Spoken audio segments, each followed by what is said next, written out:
An orphan disease is defined as a disease which is incredibly rare. So rare that little to no funding or research is directed towards the disease. Despite their low occurrence, orphan diseases still impact the lives of many people every day. We hope to tell the story of one such case.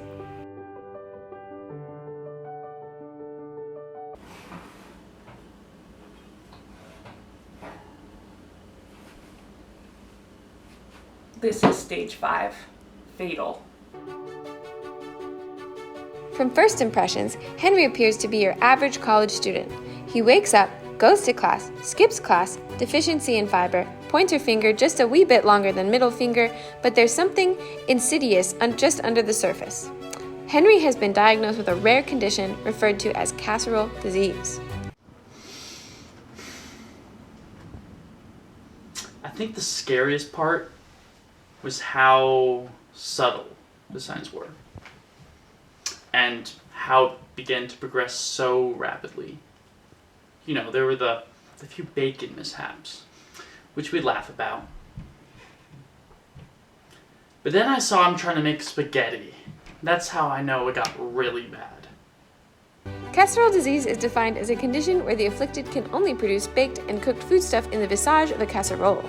With no known pathologic or genetic cause, the origin of the disease is unknown. Henry's case is especially concerning, and is the first case recorded outside of the Midwest. You know, thankfully, most days, I don't really notice it. It depends, it just really depends on what I'm making for that day, like dinner or lunch. You know, mac and cheese and lasagna, actually I've gotten really good at, turn really well. But the other day, I tried to make salmon, and that was pretty rough.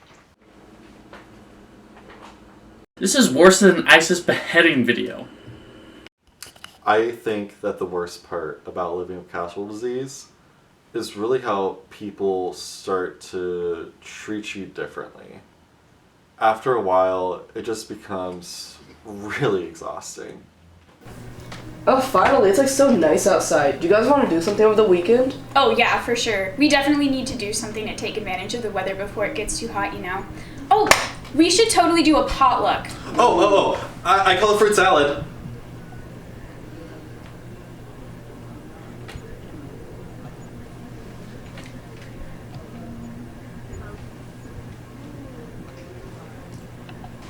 Henry, buddy. Why don't you stick to something more in your wheelhouse, you know? Why don't you do your mac and cheese? I don't know about you guys, but have you had Henry's mac and cheese?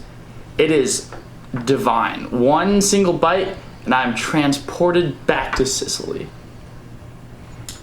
I can do mac and cheese. Sure, that sounds good. Yeah. Yeah, I don't really know, Henry. Do you want to just do drinks, maybe? Tracy, I assure you, you gotta try this guy's mac and cheese. I mean, I'm convinced. I can bring drinks if you guys want. No. Okay, no, I'm not doing this. I am not going to eat anything that Henry makes. Okay, what if it spreads to me? Okay, I want to be a mom when I grow up. I want to provide for my kids. I want to make TikToks of me making my homemade Twinkies. Okay, this is too big of a risk for me to take. I can't. Oh wow. Is that why no one ate the cookies I made today? Well, not everything you make can be a winner, bud. Fine then. I will take my cookies, and I will go. Desperate for answers, Henry sought out the advice of the world's foremost expert on casserole disease, Dr. Casserole, professor of communications at the University of Minnesota. Casserole disease is no laughing matter. It's very deeply impacted by an entire community, don't you know? My own mother, she suffered from it after giving birth to me. Oh, which funny story that reminds me. Her placenta, our placenta if you will, it was exactly 9 by 13 inches, which was the same gosh darn size as the Le Creuset casserole dish she birthed me into. Isn't that just so gosh darn funny? After hearing Henry's story, Dr. Roll immediately flew out to Seattle to offer her assistance. So what I'm really interested in finding out about is the origin of your condition. Did you start doing anything differently that may have led to the onset of your symptoms? No, not really. Everything seemed pretty normal. Do you smoke? Only really after I take a shot at Pink Whitney, but besides that, no. Oh, okay, gotcha. That's pretty normal. We all do that, don't you know? You know, after I have a couple of brewskis, oh, you should see me. Any recent yeast infections? No, not that I'm aware of. Are you vaccinated? Yeah, I am. Oh my god, we're finally getting somewhere. Let me think.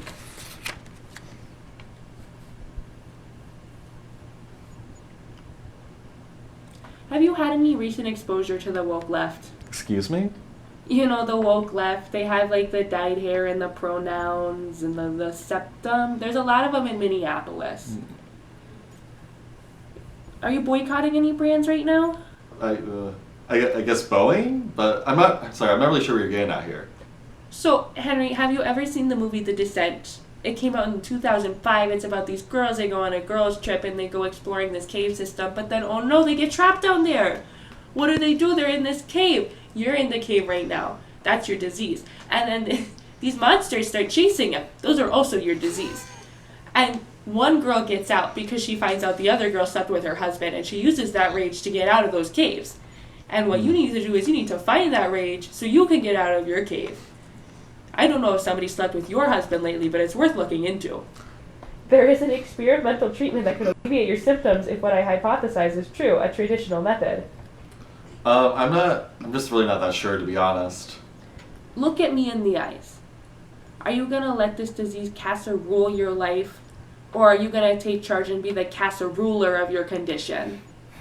I promise, I'll try anything. Please, please.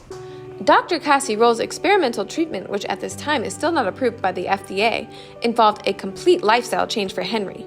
Dr. Roll's hypothesis that casserole disease emerges following a disconnect between traditional roles and modern society.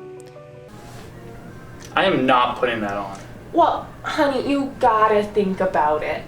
See, what if Henry goes back in the kitchen and he relapses and you come home to another chicken Caesar salad casserole? How would you feel then?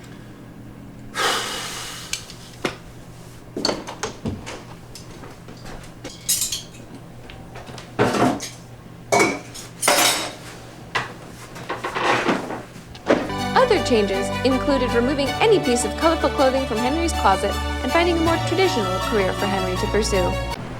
Okay, now what I want you to do is I want you to take this bottle and go kill that raccoon right over there. I'm a history major. I don't really know how I feel about that this. just means you're gonna be really good at turning that raccoon into a piece of history. Then you get on your gosh darn way. Well, you're a doctor, right? Oh yeah, I'm a doctor. I know what's best. Okay. Okay. I'm a doctor of communications at the University of Minnesota. After a month of treatment, something miraculous happened. Henry was able to make a cup of ramen noodles without congealing it into a casserole. Dr. Roll, thank you so much. Oh, anytime, sweet cheeks. You know I had to spread some of that Midwestern hospitality. I just had one more question, though. How long does treatment last for? Oh, well, as you should have figured out by now, unless you're a little slow between the ears, your condition is chronic and the treatment's gonna be lifelong. Gotcha.